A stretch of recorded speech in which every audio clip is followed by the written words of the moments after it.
Yosa, kembali lagi di Kakoi Anime. Dan ya, ini dia full review manga One Piece chapter 1084. Dimana judul chapter kali ini adalah percobaan pembunuhan terhadap Tenryubito. Yang mana tepat sekali judul chapter kali ini mempresentasikan apa yang terjadi pada chapter kali ini. Dimana di sana pada saat itu semua raja daripada perwakilan kerajaan masing-masing berada di lapangan publik Istana Pangea. Namun tiba-tiba terdengar teriakan wanita yang kemudiannya minta tolong untuk hentikan. Sembari di saat yang sama kita melihat Kuma yang menggerakkan suatu rantai. Yang mana di panel berikutnya ternyata Kuma merantai Shirahoshi atas perintah Tenryubito Carlos di sana. Terlihat Tenryubito itu sangat kegirangan dan berkata kalau dia terus meronta-ronta, jangan sungkan-sungkan. Akhirnya aku berhasil menangkap Putri Duyung Raksasa. Sementara di sebelahnya kita bisa melihat ada bapaknya Carlos yang berkata, kerja bagus. Kemudian masih di halaman yang sama, di sini Carlos juga bertanya-tanya kira-kira dia makannya apa, dan Carlos mulai berpikir juga untuk mengarak Shirahoshi keliling kota setiap hari. Dan kalau dia melawan, Carlos mengancam Shirahoshi akan menderita. Sementara itu, di sisi lainnya Shirahoshi terlihat menangis dan mengeluh kesakitan sembari meminta tolong kepada seseorang. Tentu saja raja-raja lainnya yang ada di sana yang menyaksikan itu ya sangat panik dan mulai mengkhawatirkan yang mulia Putri Shirahoshi. Tetapi tentu saja mereka-mereka itu ya, yaitu raja-raja itu lebih mengkhawatirkan diri mereka sendiri dan bergegas untuk kabur dengan alasan kalau mereka tidak melihat apa-apa. Lagian juga dia itu orang asing dan gak bakalan setuju dengan tawaran pernikahan kita. Bahkan ada satu pangeran yang dendam karena sebelumnya menolak tawaran pernikahannya kepada Shirahoshi. Jadi dia tidak peduli lagi saat Shirahoshi mengatakan kalian jahat, kenapa kabur.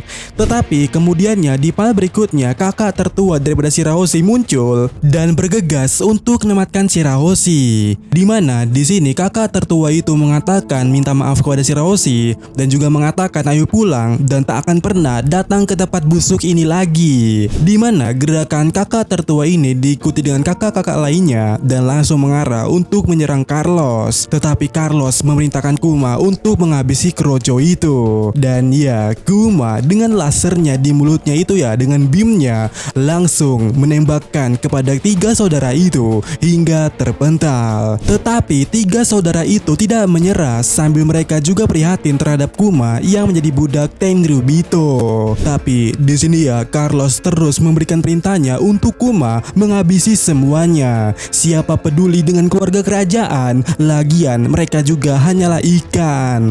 Kemudian di halaman berikutnya terlihat Rebecca dan pasukan totolan lainnya muncul di sana yang kesal dan melihat tindakan Carlos. Sama halnya dengan Rebecca, Sai serta Mosgard juga berlari datang sambil marah-marah. Dimana Sai mengatakan, "Oi Mosgard, aku boleh pukul dia kan?" Dan Mosgard dengan tegasnya menjawab kalau silakan saja, aku yang akan tanggung jawab. Namun kemudiannya di sini ya Mosgard menghalangi Pangeran Fukoboshi atau saudaranya Shirahoshi karena baginya pangeran tak perlu melakukan hal itu, harus tetap sopan. Dan yap, di panel itu terlihat Mosgard menghalangi langkah daripada Fukoboshi. Tapi tentu saja saudara Shirahoshi itu menolaknya dan berkata sambil marah kalau apa bedanya, karena kita tidak bisa diam saja dan membiarkan adiknya diperlakukan seperti itu.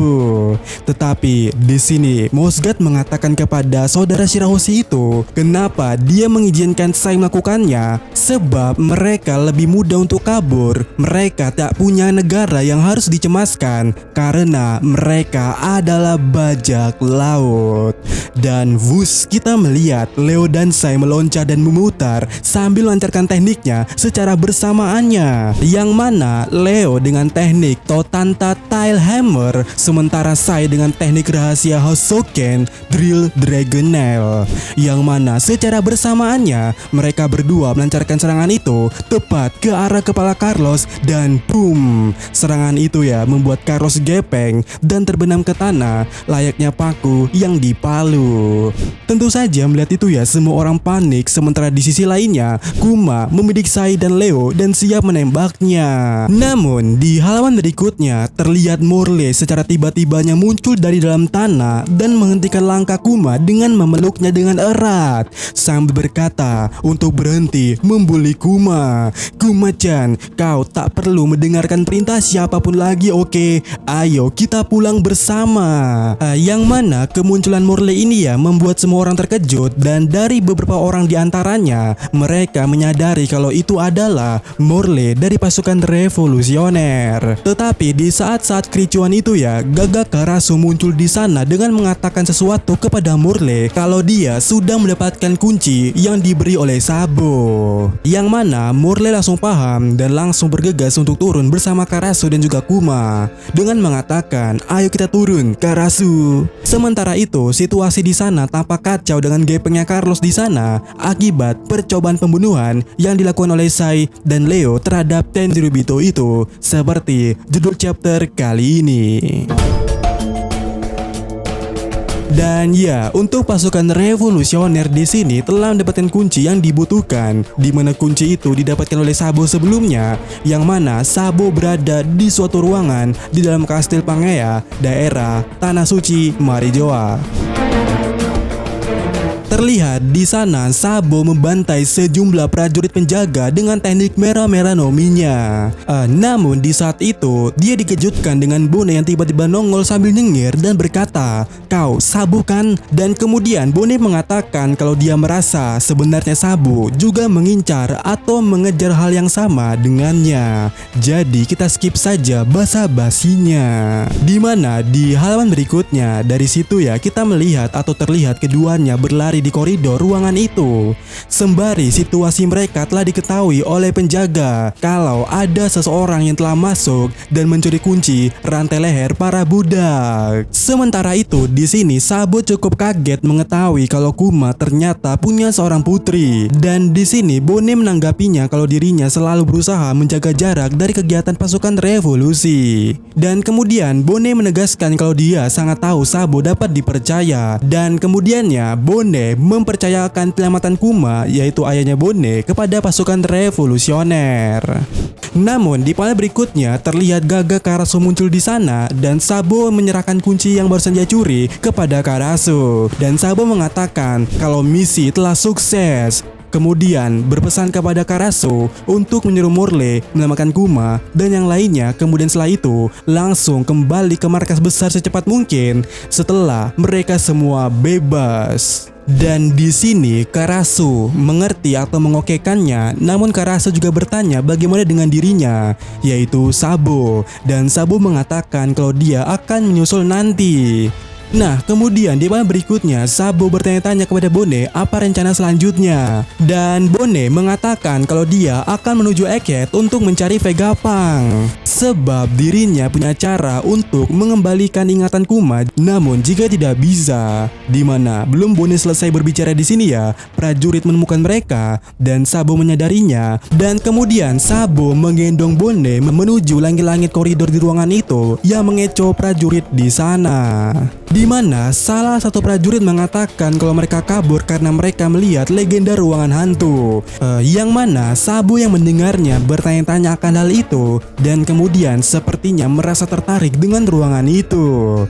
Tetapi scene kemudiannya pindah keluar kastil Pangea, di mana ternyata Sabo membantu Bone keluar dari sana. Dan Sabo mengatakan kalau Egghead berada di dunia baru, dan pada saat ini kita menuju arah yang berseberangan. Semoga perjalananmu baik-baik saja. Dan Bone mengatakan pula kalau ini sedikit aneh melihat pasukan revolusi yang radikal itu bertingkah dengan ramah. Tetapi terima kasih akan hal itu. Namun Sabo mengatakan kalau kita berdua mencoba untuk menyelamatkan orang yang sama, dan Bone meresponnya, ya itu benar, dan tolong jaga ayahku. Dimana di adegan yang ini, walaupun Sabo mengatakan dirinya kepada Bone memiliki tujuan arah yang berbeda, dimana kita tahu ya kalau Pulau Kamabaka berada di Parades. Tapi sebelumnya Sabo sempat memahami soal ruangan legenda berhantu yang dikatakan oleh para prajurit itu. Nah, pertanyaannya, apakah Sabo tertarik mengecek ruangan itu atau legenda itu? Dan apakah pula ruangan itu adalah ruangan yang pada saat ini dikunjungi oleh Raja Cobra dan juga Gorose? Di mana berbicara di suatu ruangan tata kosong ada Raja Cobra yang bertemu dengan Gorose. Di mana Gorose menyambut Raja Cobra dengan berkata, "Raja Cobra dari Alabasta, apa yang ingin kau tanyakan?" Dan di sini Cobra menjawab, mungkin aku harus memulai dari awal. Dimana sebagaimana yang kalian ketahui, organisasi yang dikenal dengan World Government ini ditemukan atau diciptakan dari 800 tahun yang lalu, di saat 20 raja berbeda berkumpul bersama dan semua keluarganya pindah ke Marijoa untuk hidup satu koloni yang dikenal sebagai Tenru Bitot. Dan mereka yang bertanggung jawab atas penciptaan dunia, dan dengan begitu mereka telah menguasai ciptaan mereka sejak saat itu. Nah, dari 20 orang itu dianggap setara, dan untuk memastikan tak ada salah satu diktator atau semacamnya yang akan melebihi di antara mereka, mereka memasang suatu atau sebuah singgasana kosong. Dan kemudiannya masing-masing di antara mereka menempatkan senjata mereka di sekitar singgasana itu untuk melambangkan sumpah mereka untuk tidak akan pernah mencoba menduduki singgasana itu. Dimana di saat yang sama keluarga kerajaan baru dipilih dengan hati-hati untuk memimpin negara yang tak bisa lagi diakui atau diduduki oleh 20 raja sebelum itu yang mendirikan World Government. Dan untuk memastikan pergantian yang lancar, semua hal yang menyebutkan kekuasaan dinasti sebelumnya akan dihilangkan dari tiap negara penemu itu. Tetapi ada satu hal yang berbeda atau satu hal pengecualian, yaitu Alabasta. Yang mana pada saat itu pemimpin kami yaitu Ratu Lily dari keluarga Nefertari, walaupun namanya diabadikan menjadi salah satu 20 penemu itu, dia tidak tetap menjadi Tenryubito, malah dia kembali ke Alabasta untuk melanjutkan kepemimpinannya. Yang itulah sebabnya keluarga Nefertari masih terus bertindak sebagai penguasa sampai saat ini di kerajaan Alabasta. Dimana ini juga menegaskan kalau hanya ada 19 senjata saja yang pernah ditaruh di singgasana kosong itu. Dimana salah satu Gorose mengatakan memang benar begitu, tetapi Gorose itu menanyakan apa sebenarnya maksudmu.